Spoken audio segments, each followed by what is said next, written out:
Bonjour à tous, bienvenue pour cette nouvelle édition du Club IMO, le club de l'immobilier, avec notre invité aujourd'hui, c'est Bruno Delettré. Bonjour. Directeur général du Crédit Foncier, et vous publiez cette semaine les résultats de votre baromètre annuel sur les marchés immobiliers résidentiels. Alors Bruno Delettré, en dépit de taux d'intérêt très bas, le marché de l'immobilier, diriez-vous qu'il a fait de la résistance en 2014 ou votre jugement est plus sévère ? Je pense qu'on peut dire qu'on est dans le creux de la vague. Creux de la vague parce qu'on a des chiffres qui sont, notamment sur le logement neuf, qui sont mauvais. Puisqu'il y aura eu un peu moins de 300 000 logements neufs construits en 2014. C'est très très peu historiquement.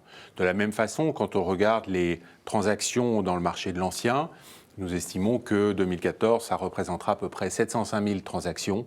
C'est aussi un chiffre qui est faible.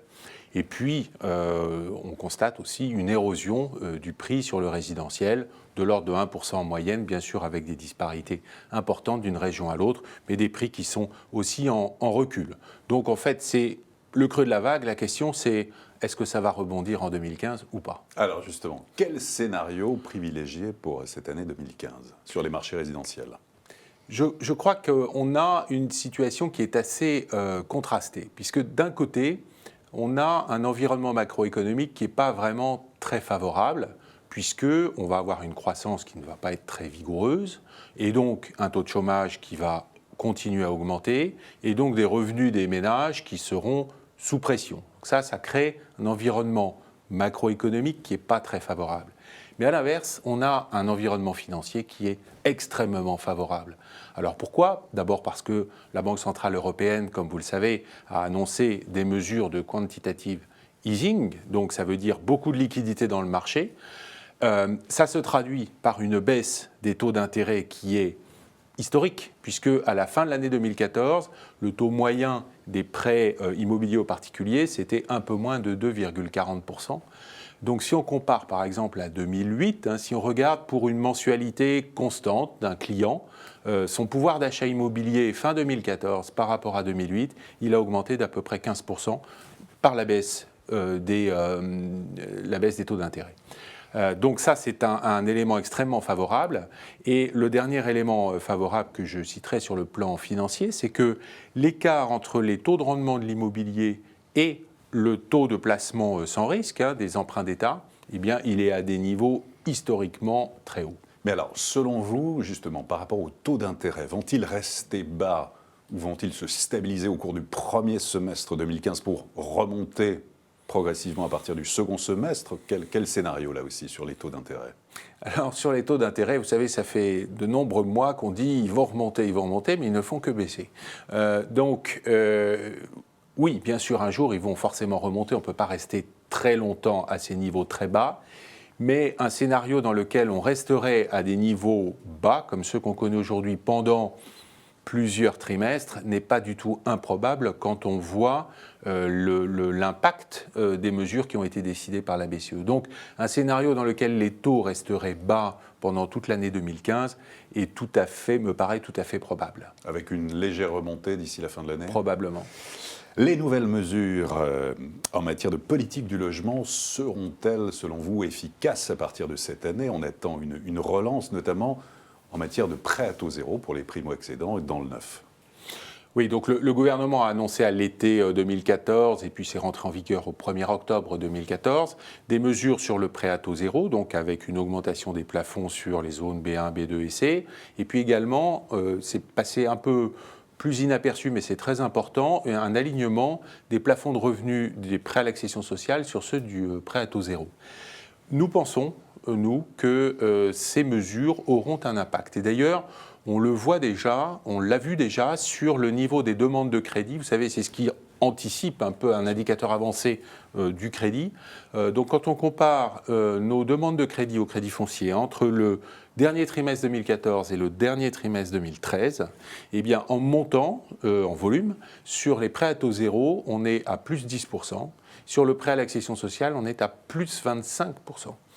Donc, je pense que ces mesures auront un impact, notamment sur le marché du neuf, évidemment, il ne faut pas qu'il y ait de contre-signaux. Et de ce point de vue-là, la décision qui a été prise de supprimer l'APL, ou en tout cas de la modifier très fortement à compter du 1er janvier 2016, est une mesure qui, en termes d'accession à la propriété, serait extrêmement contre-productive. Et donc, nous espérons, avec les professionnels, que le groupe de travail parlementaire qui va se réunir sur le sujet des APL reviendra sur cette décision, parce qu'on a un marché du neuf qui est en train de repartir, et ce serait vraiment extrêmement dommage de casser ce mouvement de reprise. Et à propos justement du neuf, l'investissement locatif Pinel, ce nouveau dispositif va-t-il être suffisant pour séduire et faire revenir les investisseurs sur le marché ? Nous avons le sentiment qu'il y a effectivement un certain intérêt pour le dispositif Pinel et qu'il y a eu de la demande sur ce produit à la fin de l'année 2014. Donc oui, je pense que c'est un dispositif qui peut fonctionner. D'accord. Sur l'évolution des prix, tout de même un mot. Oui. Vos pronostics pour l'année 2015 ? Alors, l'environnement que je décrivais tout à l'heure fait que c'est assez compliqué cette année de faire des prévisions parce que l'environnement financier très favorable pourrait avoir un effet d'augmentation des prix. Nous voyons, nous, plutôt une poursuite de l'érosion des prix, un peu dans les mêmes ordres de grandeur qu'en 2014, c'est-à-dire de l'ordre de 1% en moyenne, avec toujours des disparités assez fortes entre les régions. 1%, là vous parlez pour les métropoles, pour les grandes villes, c'est ça avec... Oui, en moyenne, disons, à 1% en moyenne, ce qui veut dire qu'à certains endroits, ça peut décrocher plus. Cela dit, il faut bien être conscient que déjà en 2012 et en 2013, il y a des endroits où ça a déjà fortement décroché. Donc on est peut-être à des niveaux de prix qui commencent à être assez bas. Pour y revenir un petit peu, vous aviez commencé à l'évoquer tout à l'heure, un rapport de 3 organismes de l'État, dont l'Inspection générale des finances, et dévoilé par les Échos il y a quelques jours, préconise de remettre à plat les aides au logement et évoque des gaspillages. Qu'est-ce que cela vous inspire ? C'est vrai que la politique du logement, la politique publique de soutien au logement est assez coûteuse en France, puisque quand on fait la somme de toutes les aides, on arrive à peu près à 43 milliards d'euros, donc c'est vrai que c'est beaucoup. Et quand on voit la situation du marché que je décrivais en 2014, on peut se dire que c'est beaucoup d'argent pour un impact qui n'est pas formidable. Par ailleurs, l'État français, comme beaucoup d'États européens, est confronté à une nécessité absolue de réduire ses déficits budgétaires. Donc de toute façon, c'est vrai qu'il faut faire des choix. C'est là que ça devient évidemment compliqué. Je crois qu'il est important qu'on fasse des choix, des mesures qui soient les plus efficaces pour le coût le plus faible, évidemment. Ça veut dire essayer d'éviter les effets d'aubaine, c'est-à-dire les mesures qui coûtent très cher mais qui finalement ont un impact assez limité parce qu'elles ne font qu'encourager des gens qui auraient été sur l'investissement immobilier et qui vont avec la mesure mais qui auraient été sans ça.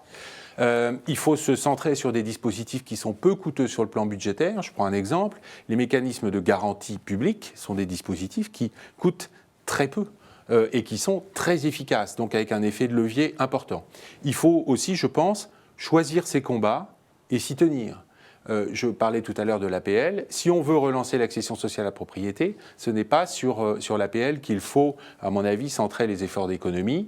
Peut-être que l'APL étudiant ou d'autres mesures, elles, qui créent des effets d'aubaine importants, seraient plus efficaces que l'APL accession, parce que là, on risque d'envoyer un contre-signal. Donc c'est un exercice difficile, mais je pense qu'on n'échappe pas à une forme de sélectivité dans les soutiens public à la politique du logement. Et selon vous, pour terminer, il faut territorialiser les politiques du logement ?